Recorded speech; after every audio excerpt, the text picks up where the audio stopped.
And we are live, and we say good afternoon to everyone joining us live on the JIS page and also on the ministry's YouTube page, and for everyone seated here at the Hope Gardens here inside the Sunken Gardens. Thank you so much for joining us for this, the post-sectoral talk show and dialogue with our very passionate minister, the Honorable Floyd Green, our Minister of Agriculture, Fisheries and Mining, who's had a very packed 2 days, if I may say so myself. And ladies and gentlemen, I think he deserves a big rousing round of applause following his sectoral presentation yesterday. And also the launch of the JAIF yesterday evening. Anybody inside here was in attendance? Yes, it was a good event, right? Absolutely, we have so much to look forward to come September. And don't worry, you'll get all the information that you need to get about what's going to be happening in Montego Bay. Now, ladies and gentlemen, our focus for today is to critically analyze and discuss Minister Green's sectoral presentation, which encapsulates the theme, a new era of transformation and resilience. We're talking about the new face of agriculture. And as such, we will be unpacking the minister's speech, seeing what is in it for all of us, not just for you, not just for me, but for everybody. We're talking about, of course, the announcements that he dropped yesterday. And trust me, he dropped quite a few. I don't know if you can recall everything, but I know it left many people very excited. And so we want to be able to discuss all of that today as much as we can, because I know that the minister has some obligations right after this. Before we get started, we'd like to acknowledge, of course, we did already, the Honorable Minister, the Honorable Floyd Green, our Minister of Agriculture, Fisheries and Mining. Want to also acknowledge our wise and experienced Minister of State, the Honorable Franklin Witter, who was right beside the minister yesterday, looking on like a proud father. Of course, our visionary permanent secretary in the Ministry of Agriculture, Fisheries and Mining, Mr. Dermot Spence. We have to clap, Sir Spence, come on. Heads of agencies, CTDs, and other members of the ministry, industry stakeholders. We have some members of the media here with us, or guests who are here. I know we have farmers in the house. Farmers, are you here? Come, farmers, make some noise. We have members in the fisheries sector. That's right, we're not going to forget about you. Members in mining, it's your week. No, man, come, we can do better. I said it's your week, miners.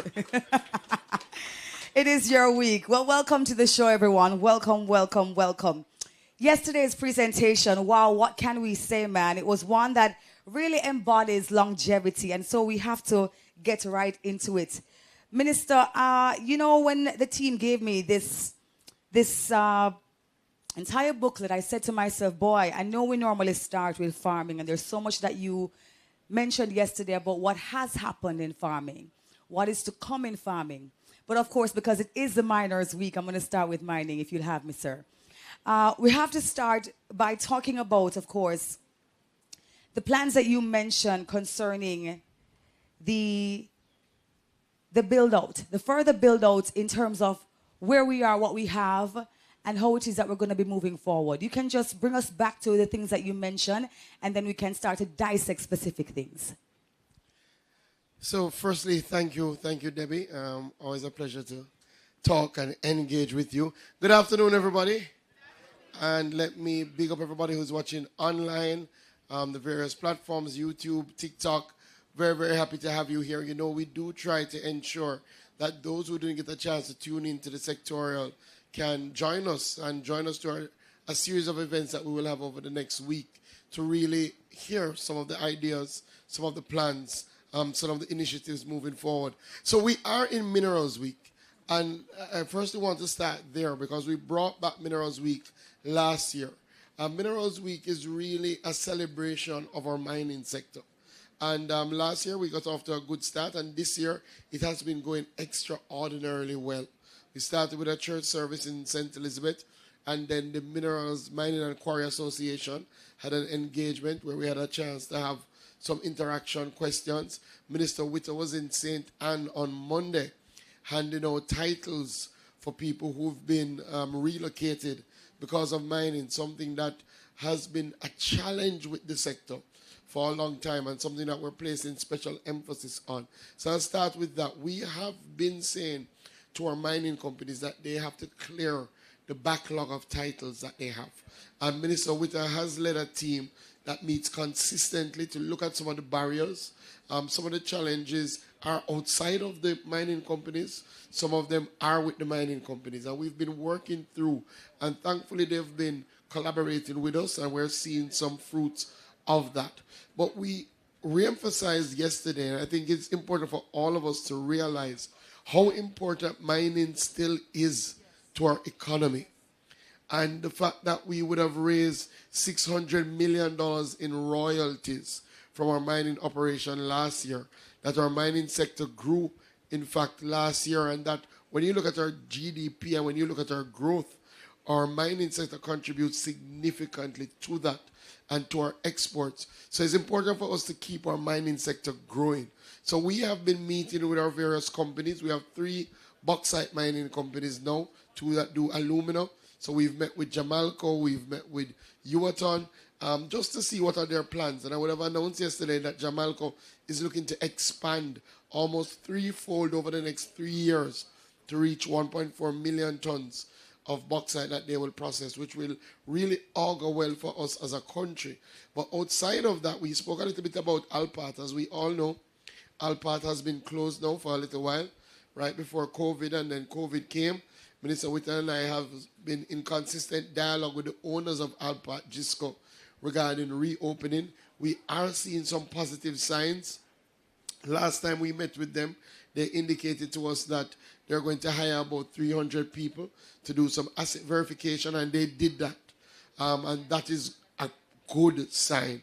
And they've said to us they want to start a sort of phase work towards reopening towards the end of this year. So we're looking forward to that. The other things that we spoke about quickly in mining, well, our limestone sector is very, very important, and that's growing our industrial minerals. We're working on an industrial minerals policy that we intend to finish this year. But I don't know if we recognize, but there is some diversification coming to our mining sector. We're known for bauxite, we're known for alumina, but we've had a Jamaican company, Geophysics, that has been doing significant work over the last 6 years, focused on studies, exploration, under license from the government. And we have 2 big contracts that were signed that we spoke about yesterday. One, Geophysics has signed a contract with a company called Barrick Gold. And if you're unaware, Barrick Gold operates the largest gold mine in this hemisphere. So they operate a gold mine in the Dominican Republic. And a lot of people speak about the Dominican Republic and how well they're doing. Half of how well they're doing is because of that gold mine, right? So Barrick Gold is now here and is doing some more exploration. So we look forward to that. That's big news. And then we have a company called C3 Metals that has been looking for copper for a long time. And they just signed a deal with a company called Freeport-McMoRan. That is the biggest copper mining company in the world. And that deal, they will invest 3.9 billion Jamaican dollars over the next 5 years in doing deeper exploration for copper. So when you see those signals, it says to you that there's going to be diversification in our mining space very, very soon. Absolutely. And as you mentioned diversification, you mentioned all these companies who are putting forward the work and investing in finding these minerals in Jamaica. It means then that Jamaica can benefit in a big way. And the communities where these, work is being done, the work is being done, how are we going to make sure that the communities benefit from the exploration that will take place? So I think we have learned some good lessons, good and bad lessons, from bauxite mining over the years. We've seen best practices, we've seen what not to do. We've seen companies come and operate and the communities do well, and they provide things like water and sports and schools, and we've seen companies come and operate and the communities are in the same condition. As minister, along with my state minister, we have said it should not be left up to the company, right? So there has to be standards that once you're operating in a space, firstly, the immediate community around must benefit. and they must benefit in a real way. That's why we launched Operation Pipe Water last year, because I think it's a travesty that you've had mining companies that have had to establish wells to run their mining operations while those communities don't have water. Don't make sense. So we're already on our first project on the Operations Pipe Water, looking to bring water to our community in South Manchester, 440 homes, 2,000 people. We're about 75% there, and we're going to be doing that throughout Jamaica. So for any company that's coming to the space now, and when we meet with them, we make it clear. One, the communities must benefit in a real way. Two, if you are in an extractive industry, you have to be giving back in a big way.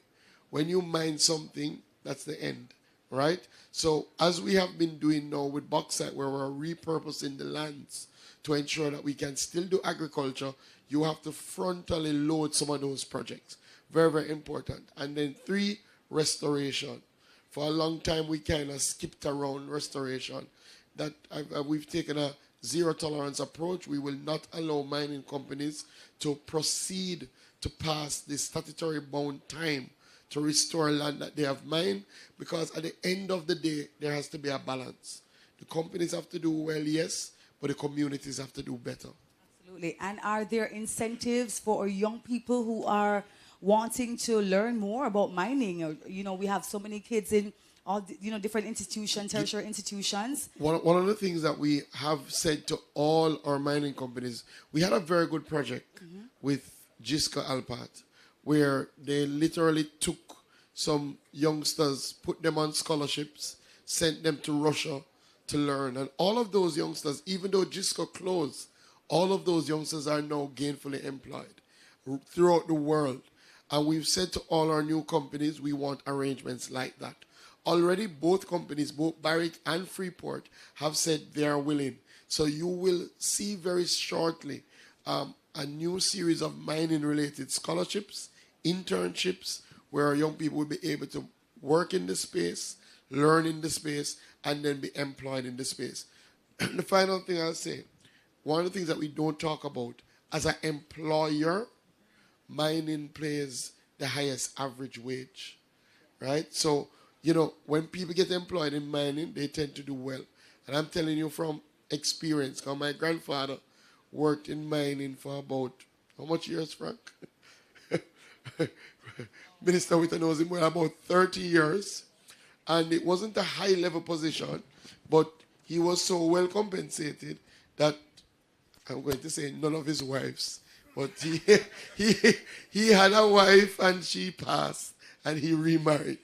None of his wives worked, and all his 6 children were sent through college. And that's because of mining. So, sometimes we give mining a hard time, and we understand some of the companies don't really operate up to standards, but a lot of families have benefited in a big way. And I can tell you, my family has benefited in a big way from mining. Well, sir, if your story is anything to go by, for the gentlemen who are wondering, what to do to sustain their family or families, mining is the way. Mining is the way. You heard from the minister himself. Minister, we are a couple of days away. June 1 marks the beginning of the hurricane season. And literally June 1 is on Sunday coming. Last year taught us a lot. It brought into focus how prepared we were and the things that we needed to improve on. Can we dive into or bounce back? Because we faced Beryl, and then there was another one, Raphael, shortly afterwards. Yeah, last year was rough, man. Yeah. Last year was rough for every farmer. Exactly. No question. It was one of the most difficult years farmers have faced. We started in drought, right? People don't remember. All of our St. Andrew Hills, all over. We never weren't getting any rain. We were running up and down at the ministry PS, trying to put some money towards drought allocation. And then out of the blue, early in the season, we had our earliest ever hurricane. And then that devastated some of our most productive zones.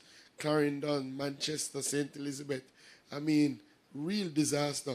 And it was twofold, yes, because it destroyed farms and it destroyed houses. So people had to be looking to build back from both ways.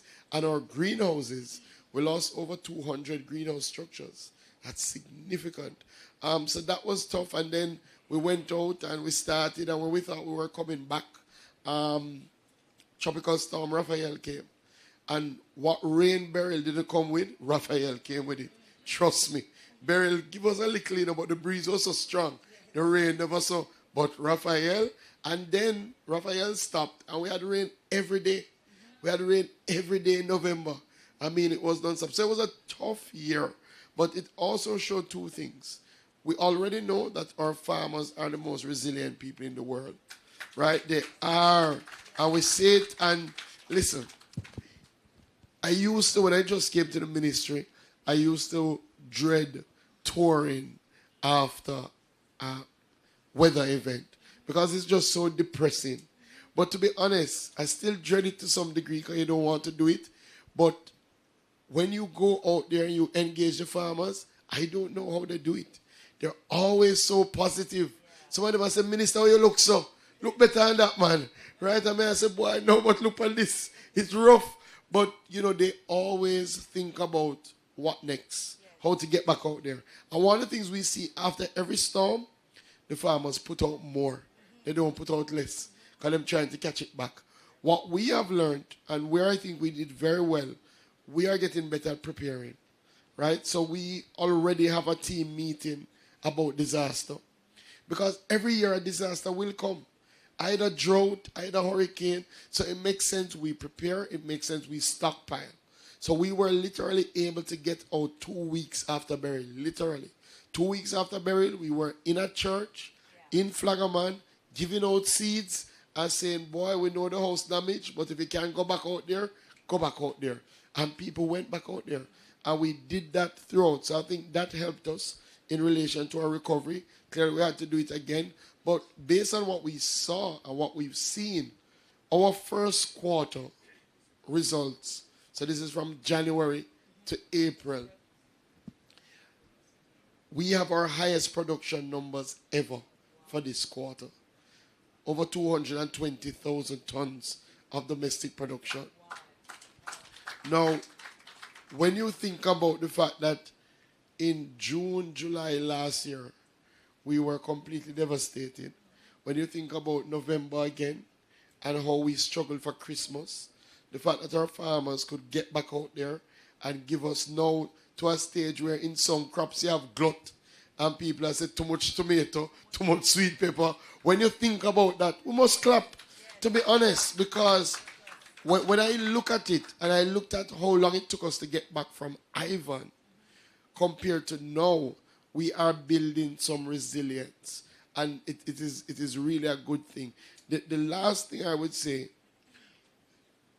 in relation to greenhouses, as we go into the hurricane season, our farmers have to follow the greenhouse protocols that we put out. You have to remove the plastic from your greenhouses in preparing for a storm. No, I'll be honest. The greenhouses in St. Elizabeth, plastic or not, they would not have survived, right? Because I'm telling you, I've seen where the plastic came off and Beryl take it and twist it up like, we've never seen nothing like that. But definitely when I visited, for example, St. Anne, the greenhouses that survived were the ones that the plastic were taken off. And as the farmer said to me, he started taking off the plastic and he said to himself, what, sure? It don't make sense to take off all of them, yeah, man, because it's a hurricane now come from way. And then lost everything. So we have to follow the protocol. So we're going to ramp up our disaster communication as we go into the hurricane season. Yes, and for the persons who are not yet registered, and are able to access the things that the ministry has put in place, talk to them and tell them how they need to, the importance of registering and the importance of getting on the database for the ministry. I think more and more people appreciate that you have to register. Yeah. All of us know, especially as members of parliament, we have good farmers who have not registered. But the reality is that unless you register, even when we help you, we get slack for it. Because if we can't say, boy, you're a registered farmer, then you hear some people never get their help, right? And we have to find a way to track, to monitor, to reach out to you. Very, very important. Additionally, we need more farmers to take up the insurance product that is out there. we worked with GK Insurance. We said to them, let us put a weather insurance in place, and they have brought one that is simple. It's a parametric scheme, and we asked them for a simple one. Remember, we used to have some insurance over the years, but it never worked out because hurricane come, people have to come to valuation, it take too long, you don't get what you think it value. So we have with GK a parametric insurance. What it means, your insurance is tied to how much you pay as your premium and tied to the weather event that comes. So once you hit the threshold, so once the wind passes a certain amount, once the rain passes a certain amount, it's an automatic payout. Nobody comes to look if you have loss or not, because it is not based on that. It is just based on thresholds, right? So if you put on $20,000, you hit the threshold, your payment will be tied to the 20,000. If you put on 3,000, so we did have last year 387 farmers who benefited from insurance payout. But with burial, if we had 10,000 farmers, 10,000 would have benefit. You understand? And that is a 2 weeks turnaround in cash, not in seeds or anything like that. So one of the things that we're doing this year is that we've allocated some resources, and we want to help at least 5,000 farmers get on the GK system. We will indicate to you how you can do that. Clearly, it will be more than likely a first come, first serve. We're going to target the areas that we know normally have disasters. So some of them already come to mind, like bog hole. When anytime we have any rain, that vegetable belt have a disaster. So we're going to target some of those areas. The ministry is going to pay your base. So what it means, we will pay for you to sign up. If you want to add on now, and the base is like maybe 3,000, 3,500, but you can then top it up, yes? So that you can get a bigger payout. One farmer got like 300,000. Now imagine if you have a disaster and you know 300,000 check coming back, how quickly you can get back out there. And you know, after a disaster, the man who gets up the quickest is the man who is the richest. No, I'm telling you, because when you get back out when things short, you know how that goes. So you get a good price. Exactly. Just to say, for the persons who are watching us online, thank you so much. But again, you are able to add your questions in the comment section, because we will be able to take them. And for those here, if you have questions, just write them down, please. You're going to be able to open the floor soon enough so that you can ask them. Minister, we're talking earlier on, before we started, about the fishery sector and mitigating and getting prepared for the hurricane season. What are we doing for our fishers as we approach the hurricane season? You know, we must celebrate our fishers, and we must celebrate the National Fisheries Authority. We did see a high level of compliance for burial, especially in relation to fishers bringing in their boats. It's one of the things that we always worry about. One, them being at sea, clearly is always a big worry, but then them leaving their boats in spaces where they can be damaged. And I remember the day before burial, the Tuesday, I went around my fishing beaches, and everybody was on a mad rush to take their boats in, and that helped. We had very little fishing boat damage. We did have some structural damage, which we couldn't have avoided because of the wind, but that was a good thing.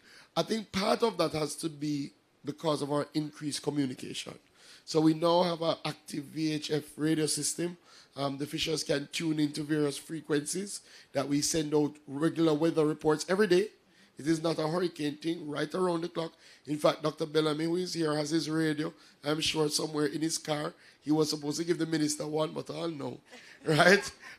So we are trying to do a better job of communicating with our officials and to say to them, take heed. So again, I would encourage our officials, ensure that you tune into our various frequencies, get that communication, take heed of the warnings. Clearly, we are out under our fishing beach rehabilitation program, rebuilding some of those structures. We have gotten some good help from the private sector in some areas. JBM, Jamalco has helped us in that Clarendon area to do some beach cleanup, because cleanup was a big thing. Windalco, and very, very important. So we're happy for that. Our beach rehabilitation program now has about 5 beaches presently under construction. We're doing some work in Paji. We're doing some work in Great Bay. Great Bay would have lost their cultural center. We're setting it back up. We're doing some work, priority all over the place. So to our officials, hurricane season is coming. Listen to the notifications and ensure that you come in. Absolutely. You heard it from the minister. Minister, one of the things that is very exciting, or one of the very exciting points coming out of yesterday's presentation, was your announcement of the ambition to place an agro-park in every parish. And for some persons, they're saying, is it even possible? Is it even going to happen? But we have made some headways already. Yeah, man, and we are to be doing honest, more. we're not far off. I think we maybe are about 9, 10 parishes, 9, 8. We're not far off. All right. What I have recognized is that in every parish you go, you have people who are interested in agriculture and are saying, how can we get some land to do agriculture? That becomes a barrier, especially when you go into parishes like Hanover, parishes like St. James, and even Westmoreland, right? So we believe if we work closely with the NLA, if we work closely with the Sugar Company of Jamaica, if we work closely with the NHT, then we can identify government-owned parcels of land that we can turn into agro-parks. And we've been doing that. So in Trelawney, we would have gotten 300 acres from the NHT. In St. Anne, we would have identified old bauxite land through JBM and the Agro-Invest 670 acres. And we're going to have our first ever agro-park in St. Anne. So we're going to do that. And we've set ourselves this target so that we are intentional about it, because we want to ensure that everywhere that somebody wants to do agriculture, we have a space for them. Plus, our agri-parks are critical for our food security. They're supposed to be the base of our production. So if everything goes wrong, you're supposed to have a fallback on. And PS will tell you about our National Reserve Strategy that we're trying to get. We're moving to developing a strategy to have a food reserve, a food bank, so if anything happens. And based on how the world is running, everybody have to look out for themselves. Right? So the truth is, you have to start thinking that if the world shut down again, and I say again, because remember, in our lifetime, we've seen literally our borders close. Nothing in, nothing out. And everybody say, how are we going to eat? So we have to start thinking about these things. So we will get it done, and we will get it done in the time frame. We've said we've given ourselves 5 years to get it done. I think we will beat that time frame, right? But we will get it done. And concerning the persons who actually want a piece of the agro-park, and especially for the young persons who may not feel like they are able to meet the standards for acceptance, I know you had mentioned... Yeah. Yeah. So there are things, so there are agro-parks now, and there's land available right now. So in our Southern Plains agricultural program, we do have about, in total, it would be 790 hectares, put it in acres, about 1,400, 1,500 acres of land. We already have 700 acres down there in Clarendon, in Parnassus, and we have Amity and Bridgepen coming up. So for people who are interested, you can apply through the Agro-Invest Corporation. We already said that in all our new agro-parks, we're going to reserve 25% of the land for youth, women, persons with disability. So when everybody apply, you already have a tick to your name to put you ahead of somebody who is not in that category. But listening to some of the young people, they still said to me, and they said it to the Prime Minister, that they're still having challenges qualifying. Because we've had to try and balance, because we've had a history where people lease the land, they come with grand plans, so they go and put in all sorts of crops, and then when you lease them the land for 5, 10 years, they only put in half acre, and the rest of the land goes to waste. And when you're trying to take it back now, it's a bigger problem. So we've put in some requirements to say, if you're going to lease the land, show your business plan, show that you have money in the bank, at least a certain amount to be able to take on the enterprise, those things are critical. But we do appreciate that some of the young people have challenges. So what we announced yesterday is a new youth Agro-park starter program for our young people. And what we will be doing for youth who are looking to come into our new Agro-parks, we're going to cut your lease rate in half for the first 2 years of your operation in the Agro-park, right? Secondly, the requirement is if you're going to do 5 acres, 10 acres, you have to show us that you have 70% of the money to undertake that investment. We're cutting that for youth to 35%. And additionally, we're going to say for the first year as a young person, we are going to do the land preparation for you free, up to 2 acres, right? And we're going to provide you with the inputs up to 2 acres. So we believe if we give you that start, you should be able to now take that and expand. So that's our new program. Absolutely. I think that deserves a big round of applause. And as we think about our farmers, Minister, one of the things as well that came out of your presentation was the pension scheme. Because we have farmers who are up in age, their bodies don't, work as they used to. It becomes harder on them. Let's talk about the provisions for our maturing farmers. Yeah, we have been on a drive, and we probably don't speak about it enough, but we've been on a drive to deal with the social protection framework for farmers. Because I think sometimes we consume the meals, but we don't think about the people who bring the food to our tables. And when I went on my first listening tour, I remember multiple farmers stood up and said, Minister, no matter how we try to get health insurance, we can't get it because it's just too expensive, it's not working out. So we sat down with the health companies, we sat down with the insurance companies, both Sectoral, Guardian, and we said there must be a way that we can organize a group health and life insurance policy for our farmers. And thankfully, that is operational now. So our farmers can get group life, can get group health by both companies. It is still, and I know some of the prices have gone up, but I've done the checks, it is still the cheapest thing by far on the market, right? So the prices have gone up, but everybody's prices have gone up. So the entire health insurance price all over have gone up. But one of the big pluses with our program is that you don't have to do the medical. It's an open registration. Any other health insurance you could sign up for, you have to go do your checks. And then after you do your checks, then price the insurance, right? So we've done that. But we do recognize there's another element. And that is especially our smaller farmers who operate on small plots. They oftentimes cannot retire. They keep going when they're 70, 80, even when they don't want to, because they don't have anything to fall back on. And to be honest, we recognize if you had provided them a space, because all of them, when you see them 80, they've been doing it for all 50 years, for all 60 years, from them teenage come up.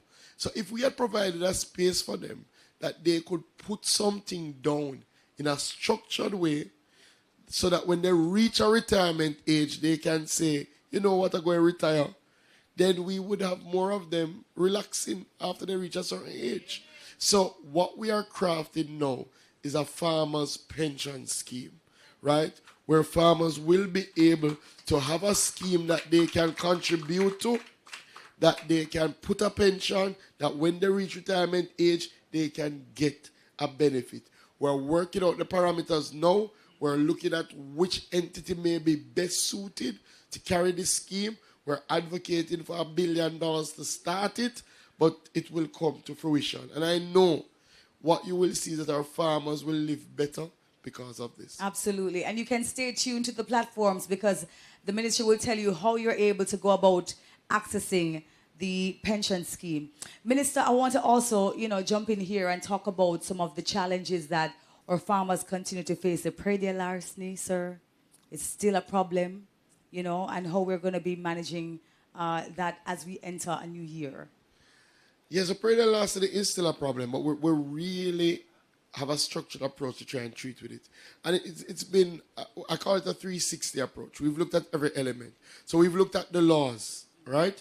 And I heard it time and time again, the laws are too lenient. A man get catch, when him go court, him get let off. And when we came in, a lot of the Agriculture Produce Act, the maximum fine was $250,000. And we said that don't make sense. $250,000 can't even buy a goat again, right? That is the reality. So we already moved that to $3 million. The maximum time in prison was 6 months, and we've moved that to 3 years. And the Praedial Larceny Act is coming. It's before the House now. I think it should be tabled today when I leave here to go to Parliament. And that will also change some fines. And we're moving some fines in some cases from $40,000 to $500,000 to $1 million, right? So we are putting in the legislation to ensure that if you are caught, then you will feel the penalties. Yes. So that is one. But then we have to ensure that you are caught, right? So we have to put more boots on the ground. So that's why we're doing our agricultural wardens program. Agricultural wardens are simply agricultural police. Police who are focused on agriculture. And we've already started the recruitment. We have 243 people waiting to be trained. We plan to start training this year. From that, we will start with 100 and deploy them in areas where we have a high incident of praedial larceny. And I want to pause on that point. Some farmers have stopped reporting praedial larceny. Report it. Yes. Because when we look at the data, if we say you only have one incident and another place have 30, we're going to put the ward in the place you have 30. But you might have 50, but you say it don't make no sense. You have to report it. Right? So we're going to put more boots on the ground. Finally, the police are coming on board in a big way. So they now have an agricultural protection branch. So just like how you have a branch that deal with sexual offenses, everybody know about Sissoko. When you have a sexual offense at Sissoko you look for, now you're going to know about agricultural protection. So when you have an agriculture-related crime, you will look for that area with praedial larceny units, with agricultural wardens, and they're going to be introducing a drones unit that will help with surveillance. And just to say, we are seeing some success. We saw arrests increase between 2023 and 2024. We saw arrests increase by about 80%. Vehicle seized, one of the things we've been saying, if you stop a man in a vehicle and he's involved in praedial larceny, take away the vehicle. In 2023, we seized 8 vehicles. Last year, we seized 28 vehicles. So we're moving in the right direction. The other thing we're saying to you farmers, form farmers watch groups. It works. Talk to the farmers in Trelawney. They had a massive praedial larceny problem. Went in there, and I want to big up his senior or superintendent Pasco, right, who went down there with the team. They formed the farmers watch groups, and they haven't had, knock on wood, but they haven't had any reports since. So we are really taking a 360 approach to praedial larceny. Love that. Love that. I think that deserves a round of applause. So happy to hear about that. And, Minister, I want to ask you about the announcement yesterday about how we are treating the supply of lobster off-season. Yeah, that was a big one. Because that was a big announcement. And I know persons who come to Jamaica and say, boy, them can't get no lobster because it's not in the season. That was a big one. I see. That was a big one. Mr. Smikle and the NFA team is here. So let me just give you some background quickly.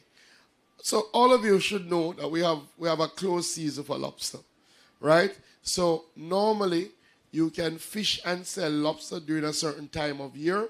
Now, for example, we are in the closed season for lobster. So we're in the month of May, April, May, June. You are unable to fish or sell lobster, right?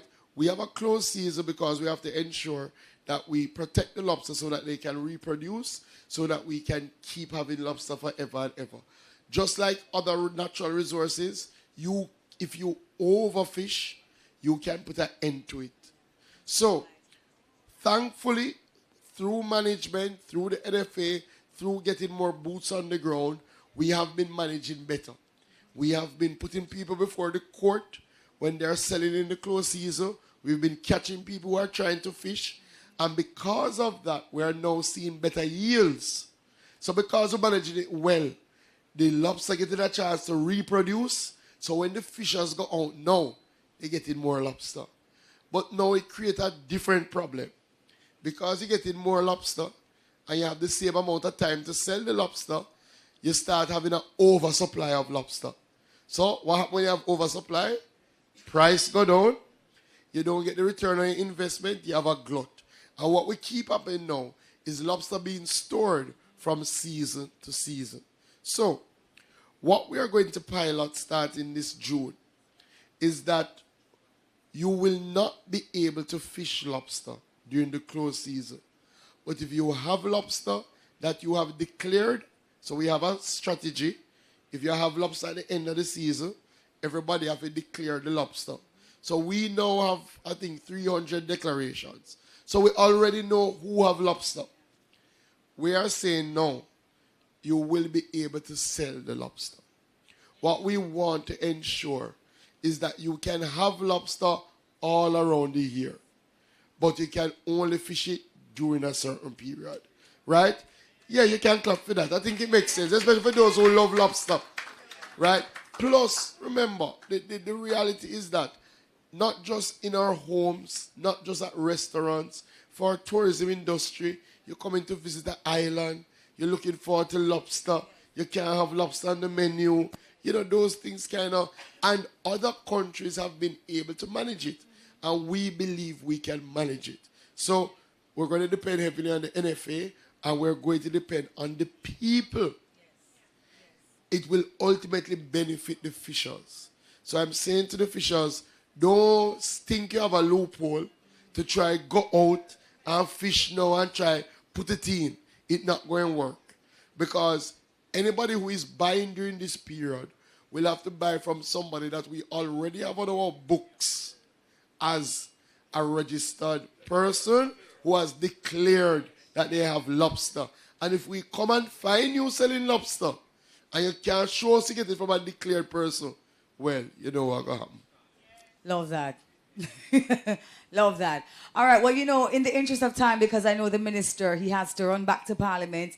We're going to open the floor for questions at this time for the persons who are here and those online. You can go ahead to ask your question. I do believe we have a microphone around, and we have a gentleman over this side. Sir, I want you to introduce yourself and tell us where you're representing, if you're a farmer, if you're representing a company, and you can ask your question. There's a microphone behind you. Go ahead. Good afternoon, Minister. Afternoon. My name is Wadwell Knight. I'm from Knight's Commodity and Trading, and I'm an industrial fisher. I have a very important question for you, sir. There is no berthing facility in Jamaica owned by government for industrial fishers. And we want to know, and we don't want to hear it is in the pipeline, because I know you are not a pipeline government. So we want to know what are your plans for the industrial fishermen where we can berth our boat. In Kingston, wherever, because there's none from Montego Bay to St. Thomas, to wherever. There's none. Yeah, so it is a challenge. Clearly, some of our industrial fishers have their own berthing facility, but we do appreciate that those who do not have a difficulty. Plus, we do believe there is a space for the public sector, for government to operate in that space. Because at the end of the day, if you have to depend on somebody else's facility to get involved in the trade, it's going to be a barrier for the trade. So we've identified, I think, 3 or so spots in Kingston that we believe would be ideal. We're doing some costings around it now to see how much it will cost, and then the next step is to take it through our public infrastructure process to get the approval for the financing. So I won't give you a time frame, suffice to say, because then you're going to say it in the pipeline, right? Suffice to say, once we do the costings, I will update the country as to where we are, right? across the island, we've identified 6 spots that we think are ideal. We're also on a mission with the mining sector to develop ports for industrial minerals. So, you know, we are on the job. What I will also say to the private sector, if you are interested in partnering with government on this, it is an area of a partnership. Because I can see that we could cut down the time it would take if we have a good public-private partnership that would reduce the cost directly to government and would serve everybody. Thank you so much, sir, for your question. Yes, we have a question there at the back. Sir, please remain standing. The microphone is on its way to you. And for the persons who are joining us online on the JIS platform, please place your questions there. Or if you're joining us on the YouTube page for the ministry, or I see PBCJ as well. For the persons who are watching on those platforms, place your questions in the comment section, please. All right, sir, go ahead. Give us your name, please. Greetings. The name is Sylvester Anderson, Border Community JAS Group, President. Respect, Mr. Minister. I like the certain areas you're taking in relation to small farmers. Because you see right now, we are reflect back to when COVID come here. And when the people, when the Prime Minister say, you have one day, for example, to go out and buy on a Saturday. A pure small people may go down at the market downtown and them go meet the small farmer like me, so they have to lobby on behalf of them, sir.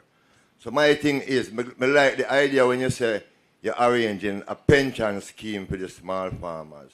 But I would like you, Mr. Minister, please, to arrange a thing that the RADA members can reach out to the small farmers more attentive, because when the hurricanes gone the other day, I man get terrible damage, and up until now we don't see no assistance. I love that. All right, we're going to go to one little thing now which might be thought-provoking. The ganja farm. Ganja farmers, small farmers don't really have the money there to really pay up to them things. The one with the government kind of do something, the small farmers get like the benefit out of ganja. You understand what I mean? I would highly appreciate that, Mr. Minister. Thank you very much. I have more questions, but I won't pass over them just with the interest. I appreciate that. Thank you so much, sir. Yeah. So a couple of things. One, we're definitely working with RADA to see how they can more effectively reach out to the small farmers. And I'm going to come to something with the JS, right? Part of what we realize is that we do have to put, again, some more boots in our extension services, right? So I would have spoken to yesterday that we're going to bring forward assistant extension officers, right? And what we're going to do is do it in 2 ways. We're going to look for some young people who are interested in agriculture, who have studied agriculture, put them as assistant extension officers so they can get the training, put them in areas where you have a lot of farmers so they can work with those farmers.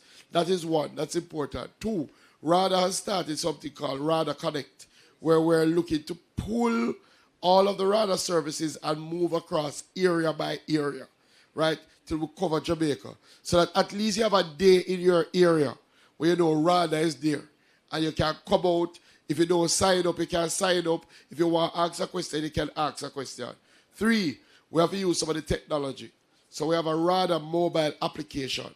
Most of our farmers now, on have a smartphone, on download TikTok, you download WhatsApp, you check it every day, you can download the RADA app. Because the RADA app will allow you to, for example, take a picture of your plant and say, I don't like how this look. What is happening? And you send off that picture and a man don't have to come to your farm. He look at his phone and he say, but this look like trips. This is how you must deal with it. You understand? That is something that we have to get done. And we're going to try to get more of you to sign up for that. Additionally, small farmers are facing challenges with the cost of inputs. Fertilizer, chemicals, seeds, right? We're going to be working with the JAS. Because what we realize, we're going to have to get in this space and give some competition in this space. So what we're going to be doing is twofold. We're going to set up some more JAS shops where farmers will be able to go to get inputs at a discounted rate. Because government is going to work with the JAS to find cheaper sources to facilitate them bringing it in so it can be cheaper to the farmers. That makes sense. Additionally, the government has said that we're taking GCT off seeds so that ultimately seeds can be cheaper for our farmers. So we're taking a full approach. We're restructuring RADA as well. So we are really trying to ensure that the small farmers can be more productive. In relation to ganja, we're working on it. I want to say in another few months, right? You know, the GCTT is a process. We've had meetings with the Ministry of Finance. She will have to come to Parliament with a legislation to remove it. We far down the wicket. I won't give you her time frame, but we far down the wicket. And I know, see, one of the seed suppliers asking, because I know it will really augur to the benefit of, even the suppliers want it, quite frankly. Ganja. All right, so ganja does not fall under this ministry, right? It's under the Ministry of Industry. Nonetheless, there is a plan to get more small farmers involved. I agree with you wholeheartedly. How the requirements were established, it would be very difficult for a small farmer.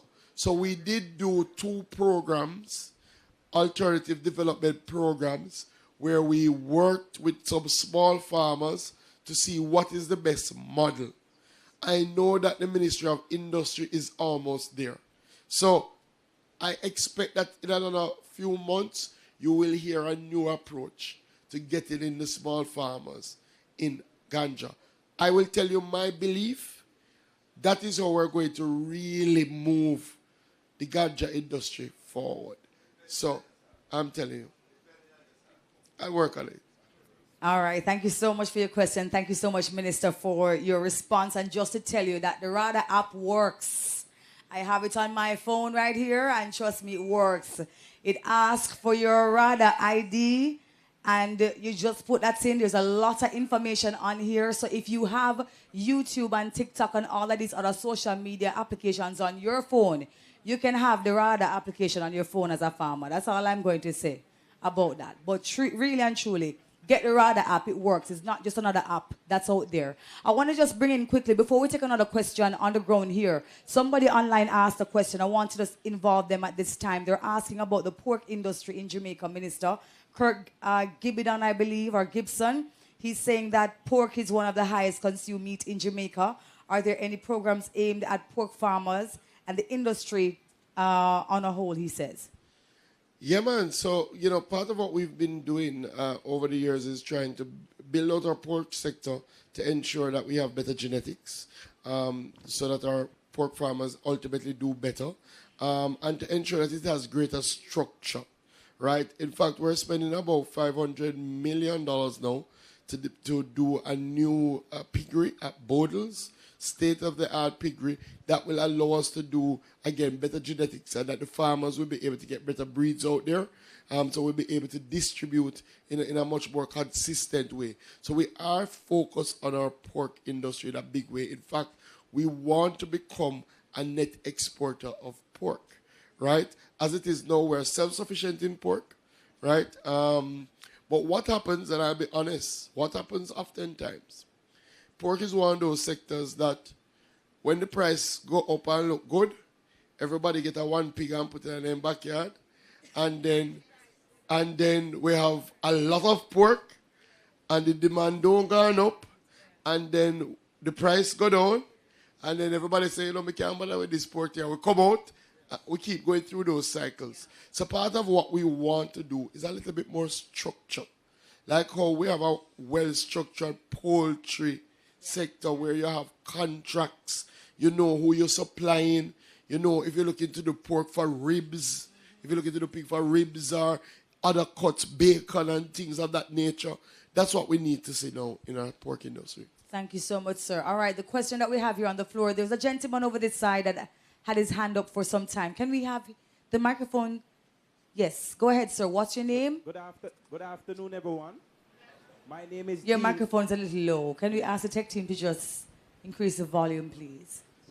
There you go. Go ahead, sir. My name is Dean Jones, and I'm the board chairman for St. Thomas Rather. Minister, what I want to ask is that when are we getting a pool vehicle down there? I was not here for your presentation, so I don't know what was said before. I don't know if I'm speaking out of term.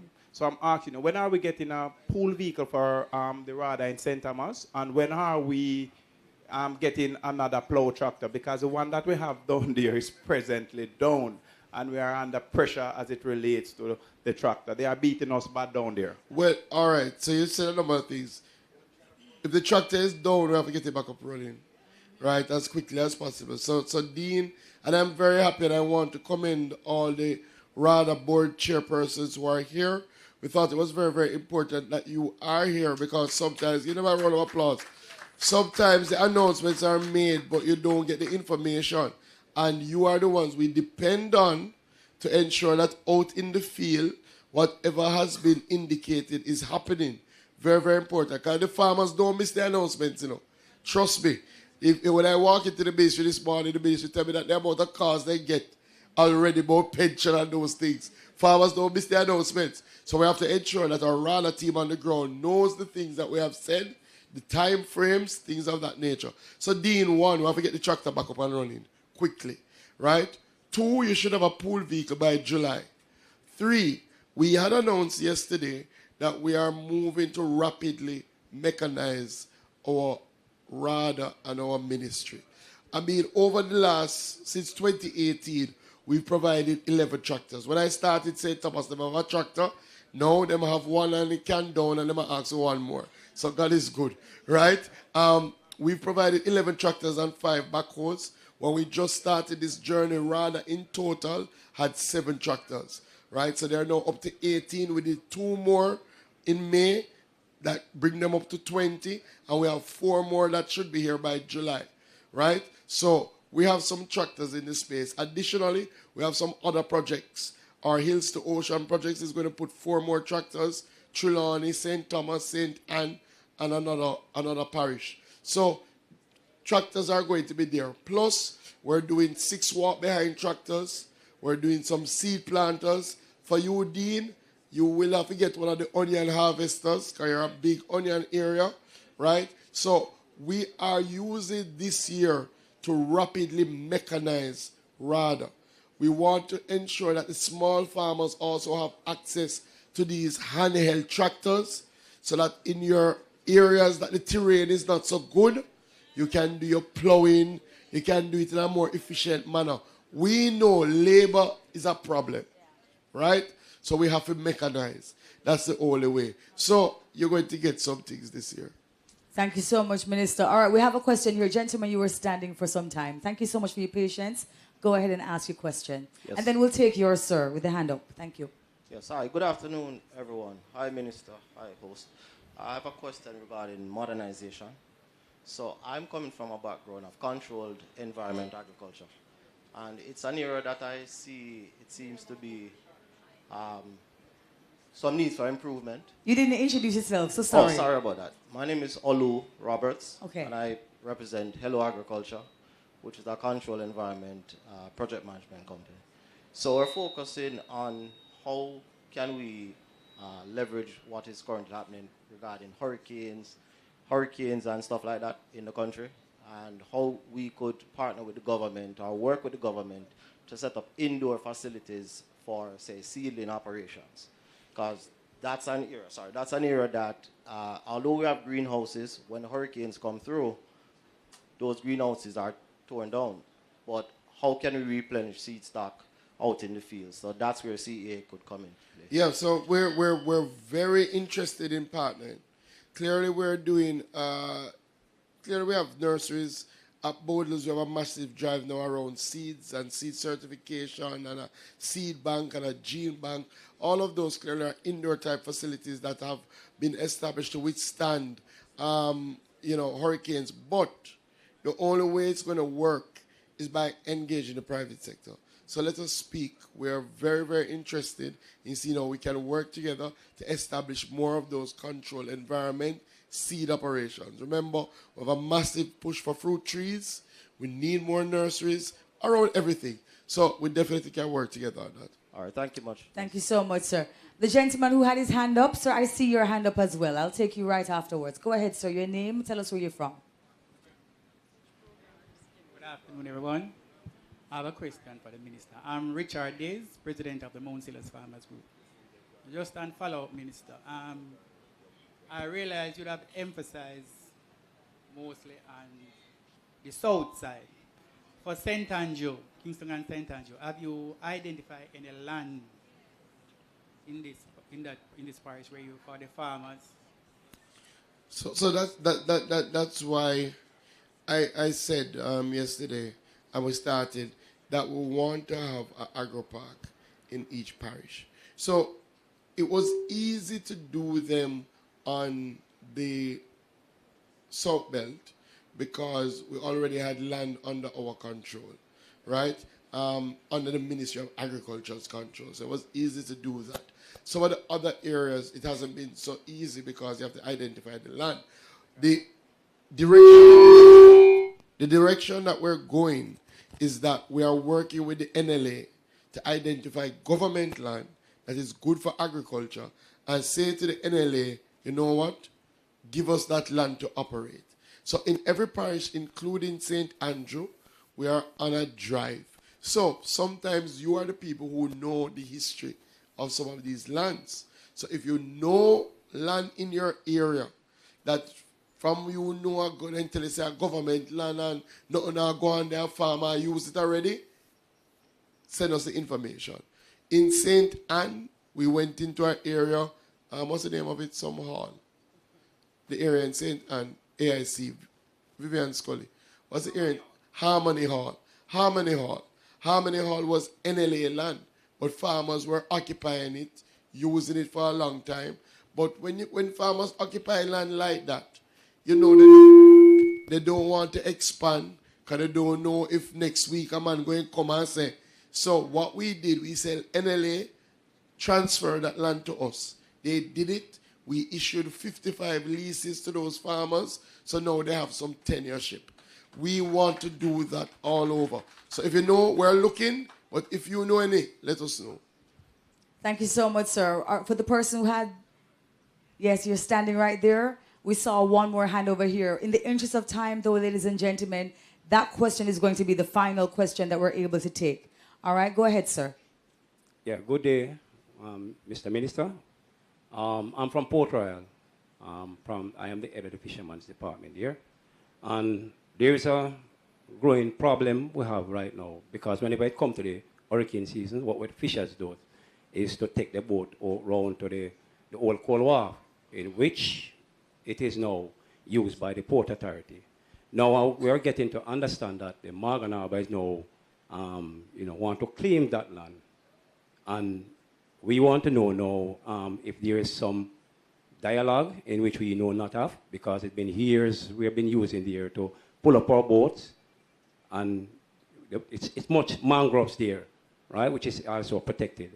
So I would like you to, look into it, and see what it is that you can do, because this land is actually land that we have been using for many years, right? And that is from in the 70s and early on, I can recall, right? So there was a discussion that was happening, and there was some talk that the Morgan Harbour is saying that the Port Authority had taken a certain land, so they want behind where we actually pull up our boat when it comes to.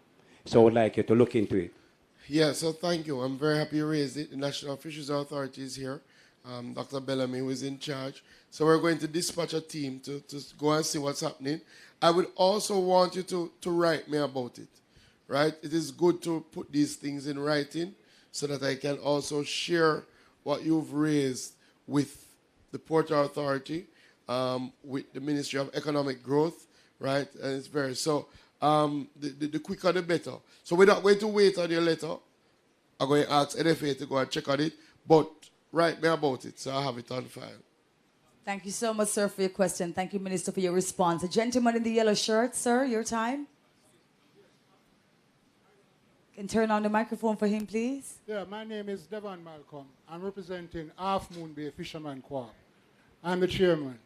I'm asking about insurance for boat, if there is any plan to have insurance for boat, and if we have possible insurance for pot, like when Hurricane Burrell come and some of the pot. Also about the agro-parks.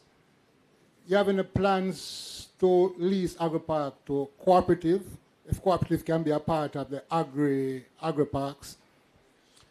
So to your last question, yes, definitely. We have leased lands in Agro-park to cooperative structures. In fact, we actually like that because, it's more than one. And you have a structure, you have a president, and if one farmer now pull their weight, you know how to deal with that. And so to be honest, absolutely, right? We are very interested in that, so you can reach out to us. I'm so happy you asked about the insurance because we really worked hard to get Advantage General to do an insurance for fishermen boats, engine, and that is there now. But the take-up has been very low. So what you're saying to me is that you don't know about it, right? So NFA, talk to them. We're going to talk to Advantage General and reach out to all of the fishermen cooperatives. Sean is here as well, right? We have an insurance product now that you can access now that can insure your boat, can insure your engine. I don't think they've reached pot yet, but I'll talk to them about it. Because, listen, almost anything is insurable, right? It's just costs, right? But the boat and engine can happen now, right? And they insure the engine even from theft, not just weather damage, right? So it's a good policy. So we'll talk about it. All right, thank you so much. I believe that brings us to the end of the Q&A. Put your hands together, please, for everybody who chose to ask the minister a question. Because sometimes you sit down with the concerns, we don't want to ask the minister, right? Minister, you have something to say? No, I saw one of my board. No. I was going, but if you start it, now go stop. Yeah, continue the way I do, because we have to go parliament. Don't talk to me regular. You are Sean, can sit down. Don't talk to me. I see you last week, and I see Sean live up a constituency. So catch him another time for us, please. There's a lady whose hand is up, and I'm going to give her preference. Go ahead, my darling. Last question. Jamaicans always say the last question. Yeah, but hear what? We're streaming to an audience who want to hear you. So we will have to get a microphone to you quickly, please. Because trust me, the online audience, they are very much involved and engaging. Good afternoon, everyone. It seems I'm the only lady that is going to ask a question. I'm Faith Riley from Gibson Heights Farmers Group. Minister, you must know me by now, Angie. Anyhow, sir, we having problems. We need help where our bees is concerned. Because of the storm the other day, we lost everything. And most of us there, we do other farming, catch crop, whatever it is. And also we do bee farming. At the same time, we do bee farming. Also here we have the president for Greenville Group. She has lost all her bee. So what can you do for us as bee farmers? Not only that, for the longest time I've been thinking about exchange program where bee farming is concerned. You ever thought of that? That's a good idea. It's a good idea. Yeah, bee exchange program to other Caribbean countries. It's a good idea. Okay. So, thank you, all right. Faith. I'm so happy you asked because there was a whole section in the speech on apiculture that I never got a chance to go through because of time. We're going to be placing a lot of focus on apiculture this year. So yes, we will help you get back some boxes, right, automatically, so you can give us your information. Well, everybody know you, Angie, but still, give us your information so that we can put you on the list. We need to build back our bee population. Yes. Remember, bees are critical for our ecosystem. Yeah. We take it for granted. But remember, bees are the pollinators, right? You need them. So, we're going to help you in terms of, we're going to give you some boxes. We're also going to be working with schools. Yes. Because we want more schools to be teaching apiculture. We're also going to be helping you with some supplements. In fact, we've found some pollen supplements. We've found some sugar supplements. So we have a little package worked out for bee farmers. Okay. Right? What I would say to you as well, both of you, write to me on behalf of your group. Okay. We like working with groups, right? So that we can say, identify some people, Yes. we start with them, and then we can keep it moving. So we have a whole, we've put aside some money this year for our bee farmers. We've done a lot of work on our apiculture laboratory at Bodles. We have a good apiculture program. I like the exchange. I like exchanges in general. So it's something that we can look on PS and see where would make sense. But we're going to be working with you. All right? Yeah, Thank you so much, Ms. Faye. Thank you for your question. That brings us to the end of it. And can you give our Honorable Minister a round of applause, please? Thank you so much, sir, for your passion and for being so accessible and for being so forthright in your delivery of the information and for your guidance, sir. Thank you so much for your leadership. We are really, really proud of the advancements that have been made so far in the ministry, and we're looking forward to a great year to come. I want to also make mention of a few key individuals who are here with us. We have with us from RADA, the National Board, we have Director Dwight Ebanks, Chairman, I beg your pardon. We also have Dr. Wade Brown, Director. There is also Tony Ward, Director as well, joining us from the RADA National Board. Can you put your hands together for them, please? And I beg your pardon, but this writing look like a little prescription here. I'm going to do my best to make it out.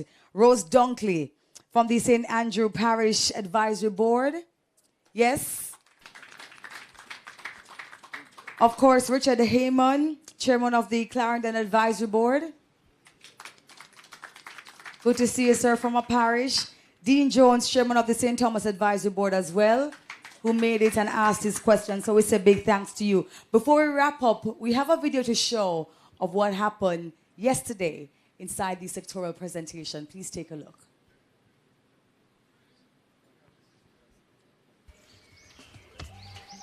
You don't take in the agriculture minister in the parliament? Well, I never do tune in, you know. Because I don't feel like nothing here that will benefit me.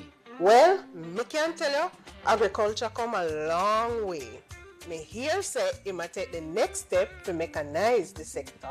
$60 million, they might invest in a drone, we can spray, help with surveillance and the seeding. Plus, we about to get more planters, tractors, plow, and the list goes on. Me feel good because something in the presentation for me. You can say that again. I'm a student of the College of Agriculture, Science and Education, and it's been challenging to secure a job in the sector immediately after college because of experience requirements and other factors. However, Minister Green has introduced the graduate recruitment, internship and training program that will place case graduates in positions at government and corporate entities within the sector for 1 year.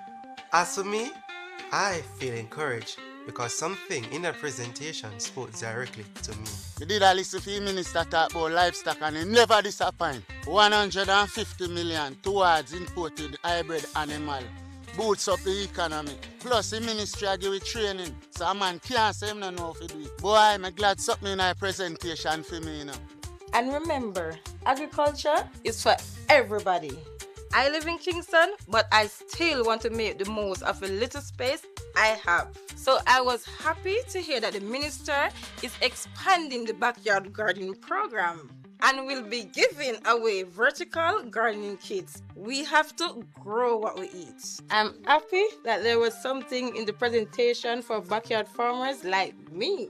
And me not lie, you know, leave out the fishers them.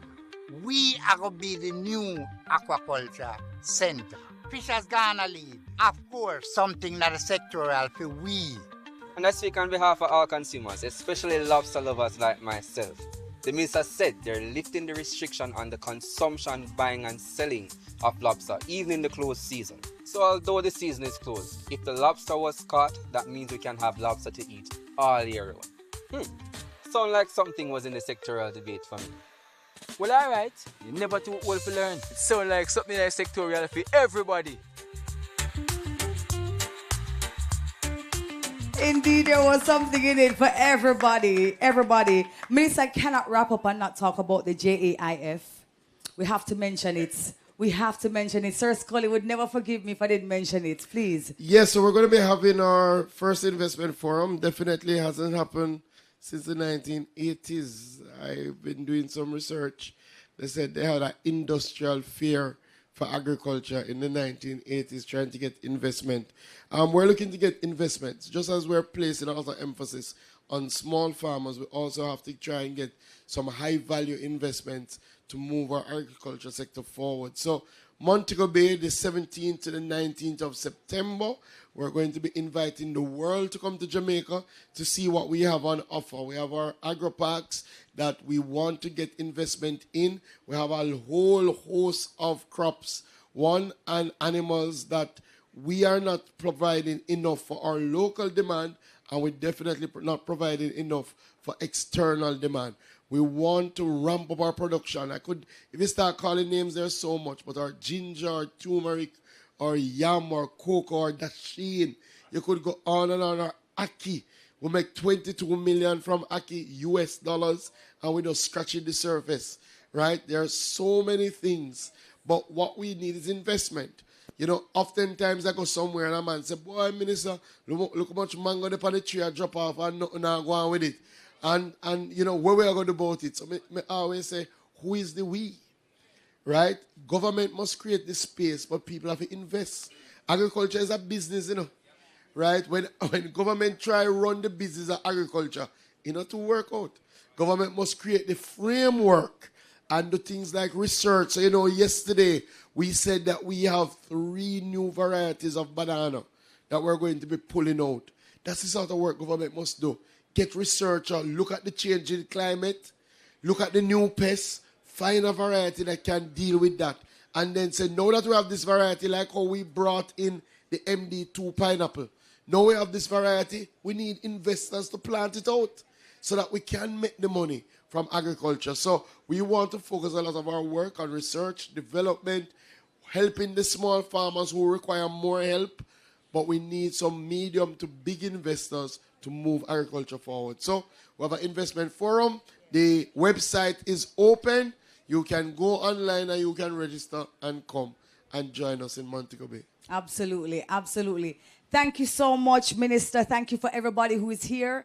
Minister, you know, I want to wrap up in about, there's a little, yeah, Minister has to wrap up. Minister has to go. I want to say thanks again to the Honorable Minister for being here. Thanks to our State Minister, the Honorable Franklin Witter. Thanks to our Permanent Secretary, Mr. Dermot Spence, the heads of agencies, CTDs, and all the members, all the industry stakeholders, all the members of the team at the ministry. Thanks to PBCJ, JIS, all the members of the media who ensure that this forum, this dialogue, this talk show went far and wide. Thank you all for being here, and thank you so much for watching. And please, guys, continue to choose Jamaica. Continue to choose our industry. Thank you so much.